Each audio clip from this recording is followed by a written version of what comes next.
आपने कभी अपनी रील में या कहीं सोशल मीडिया पे वो पोस्ट देखी है मिलाप या कीटो प्लेटफॉर्म्स की, जहां आप डोनेशंस करते हो और किसी छोटे से बच्चा होगा बेचारा, मासूम सा, नाजुक सा, और उसको कुछ ऐसी बीमारी हो गई है कि उसका सिर बहुत बड़ा हो गया है या फिर कुछ और ऐसी प्रॉब्लम्स, मतलब हम उनको 3-4 सेकंड उस पोस्ट को देख भी नहीं पाते। हम इसलिए स्क्रॉल नहीं करते कि भाई हमारे अंदर सिंपैथी नहीं है या दया भावना नहीं है, नहीं नहीं, हम झेल नहीं पा रहे होते। तो आप इमेजिन करोगे उन पेरेंट्स की हालत क्या होती होगी जो अपने डे इन डे आउट अपने बच्चे को ये प्रॉब्लम फेस करते हुए देखते हैं। अब ये मैं बता क्यों रहा हूँ, एक्चुअली अभी ना दिल्ली गवर्नमेंट का बजट आया, ठीक है, रेखा गुप्ता गवर्नमेंट का। तो मेरा तो काम है उनको एनालाइज करना, चीजें देखना। तो उसमें एक स्कीम थी अनमोल नाम से, जिसमें 25 करोड़ अलोकेट करे गए। 25 करोड़ कोई बहुत बड़ी अमाउंट नहीं है, मतलब एक स्टेट के बजट के हिसाब से और भी बहुत कुछ स्कीम्स होंगी, बहुत कुछ बजट होगा, लेकिन ये स्कीम मेरे को ऐसी लगी कि 25 करोड़ से ही सीधे कितनी ज्यादा इन्फ्लुएंशियल है ये। अनमोल वर्ड की जो मतलब फुल फॉर्म है वो ही एक्चुअली ये है कि advanced newborn monitoring and optical health care. मतलब ये अभी समझाता हूं मैं आपको। जैसे कभी बच्चे पैदा होते हैं ना, तो ठीक है, अब जो ये प्रॉब्लम है ना, सिर बड़ा हो गया, तो इसको बोलते हैं हाइड्रोसेफेल।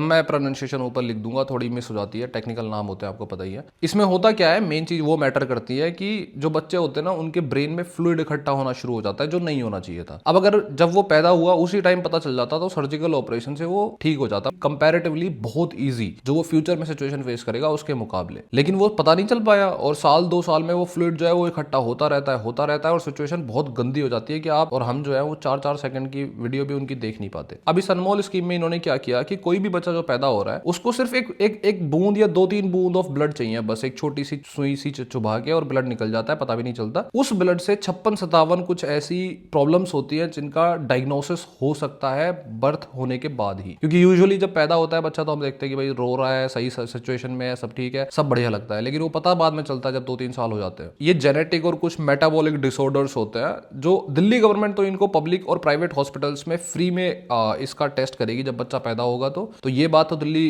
की जनता के लिए मेरा था, पर मैं बता क्यों रहा हूं इस बात को। देखो दिल्ली में जो है वो तो करवा लेंगे, या नहीं भी करवाएंगे तो उन तक ये बात पहुंचनी जरूरी है, क्योंकि भाई ये ऐसी प्रॉब्लम है ना कि आप आसपास अपने गली मोहल्लों में नहीं देखते, आप सोशल मीडिया की रील में ही देखते हो कि उस बच्चे को, फलाना बच्चे को इतनी प्रॉब्लम फेस करनी पड़ रही है, और ऐसा लगता है कि ये हमें नहीं होगी, लेकिन ये जिसको हो जाती है फिर उसी को उसका पेन पता चलता है, उसी के पेरेंट्स को पता चलता है। अब जो लोग दिल्ली से हो ना हो, पता सभी को होनी चाहिए। दिल्ली में तो पब्लिक और प्राइवेट हॉस्पिटल्स में फ्री में है, लेकिन बाकी जगह पे भी सभी को पता होना चाहिए कि भाई ऐसी ऐसी चीजें होती है जो करा लेना चाहिए टेस्ट। सिर्फ एक छोटी सी बूंद, 2-3 बूंद ऑफ ब्लड की ही तो बात है। मैं या मेरे जैसे हजारों लाखों लोग होंगे जो डोनेशंस कर देते हैं, लेकिन उससे प्रॉब्लम सॉल्व नहीं होती। प्रॉब्लम शुरू सॉल्व होती है वहां से जहां से उसकी जड़ होती है।